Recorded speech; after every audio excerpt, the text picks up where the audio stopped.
there's all these little dilemmas that happen in your head. Well, they do for me, and I know a lot of my colleagues have the same thing. So I really love making dances. Well, no, I don't really love it. I love is not the right word. Okay, what is the right word? It's like I really need it in a way. And I guess because I don't love it, because sometimes it's full of anguish and pain and a hassle.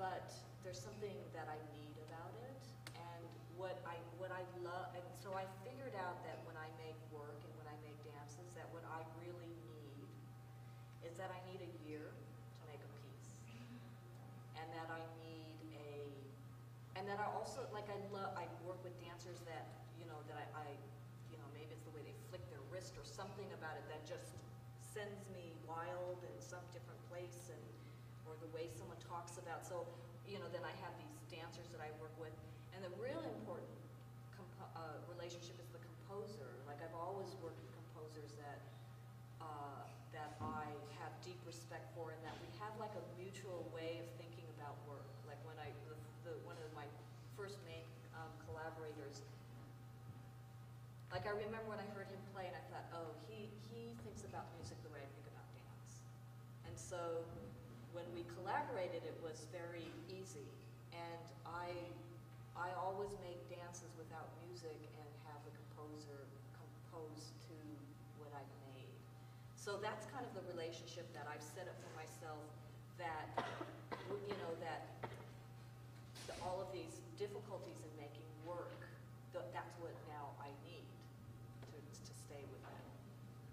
So, how did we get to Montana? Is that, so in the choreography class, I've been talking a lot. Who makes dances? Okay, so like, what are the things that like the teachers always say to you? Like, oh God, if I hear that one more time, I'm going to. Spatial harmony. They talk about spatial harmony. I never even talked about spatial harmony. What is your intent? Yes. Again and again. It's like, oh my gosh, like the thing, right? What is your intent? What is your intent? What is your intent? And that word, and then sometimes you want to go, oh, just my intent is just to do something. I don't know what my intent is. And so, and the question that we've been probing in the dance, in the choreography class is, what question that I keep insisting on you guys? You dance makers. Why are you interested in that? Like, why are you interested? What is it that, and I keep like just, I'm hounding them and driving them crazy. And I keep saying, what is it that interests you? Like Kate was saying, oh, the kind of interest in the confrontation. What is it about the confrontation that interests you? What is it? So we're now really into these kind of, and I'm like, what is it? And why I talk about that, because I'm talking about a certain choreographic process, which is completely, so these are the things I'm interested in, right? You make a piece, blah, blah. And this is what I love, and this is what I believe in. And I've been asked to make a piece about southeast Montana by the Headwaters Dance Co. And I go to Montana for a visit, a really profound visit actually. And I have 2 weeks, I'm going to make the piece in 6 days, work with a composer. And so this is almost diametrically opposed to everything I believe in as a choreographer. So it's interesting because this process that we in the choreography class is actually opposite of what I'm going to show you here. Because I'm like, don't put everything in the kitchen sink in your piece. But I put everything, of course we have some sinks on top of it. So how does this person who keeps proposing these other ideas end up with this? Yes. So I'm asked, there are 4 choreographers, Lar Lubovitch, Comfort, John Jasperse, and myself were asked to do, we each are assigned different sections of Montana. And so the section that I'm assigned to is ranchers and farmers, and predominantly the Crow Reservation and the Northern Cheyenne Reservation and Custer's Last Stand. Now, when she told me that, I said, I am not going to make a piece. I cannot do justice to the Crow Northern Cheyenne Reservation and Custer's Last Stand in a 20-minute piece in 6 days. I mean, that is just, it's too loaded.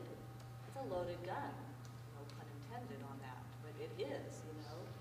And so I said, and I don't make pieces that are literal. Now, when you make a dance, a question was, do you think about the audience?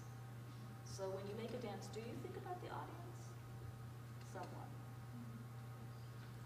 So you think about the audience. Do you think about the audience? You want your audience to like it. No, I don't like it. But you think about your audience in what way? I think about my audience. I guess I just think about exactly what they want to see. You guys, dancers, you can come out and warm up. They're sitting back there going, what's she going to let us warm up?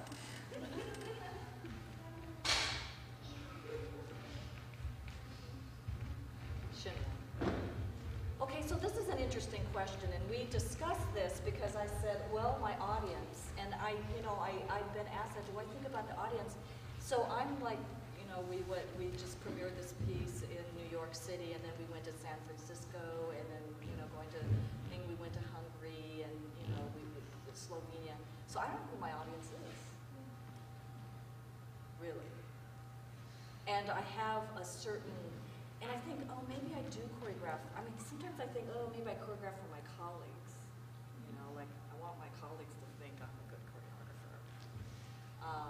Because I'm not sure who my audience is. So maybe the answer is no, I don't, make dances to my audience. But when I was in Montana, in the southeastern Montana, they were so excited. They're driving me around in all these different places, and they were so excited. So some have never seen dance before. They're going to drive like 8 hours through the snow in February to see this piece. And I'm thinking, I'm going to make this piece for my audience. Yeah. And outside of Montana, I don't think this piece is going to work. And I want to give them, I'm going to give these people some handles. They've never seen dance. And I want to make something that has meaning to them. Now, I never do that, ever. I should maybe, but I don't. So we have a piece here that, has that. And also, I've been working a lot lately on really distilling, and being very minimal. And like the last piece I had, we had like bobbled our head for, 12 minutes. And I couldn't bobble my head for 12 minutes in Montana in a suite that has, it's about Montana. So I'd go to Montana,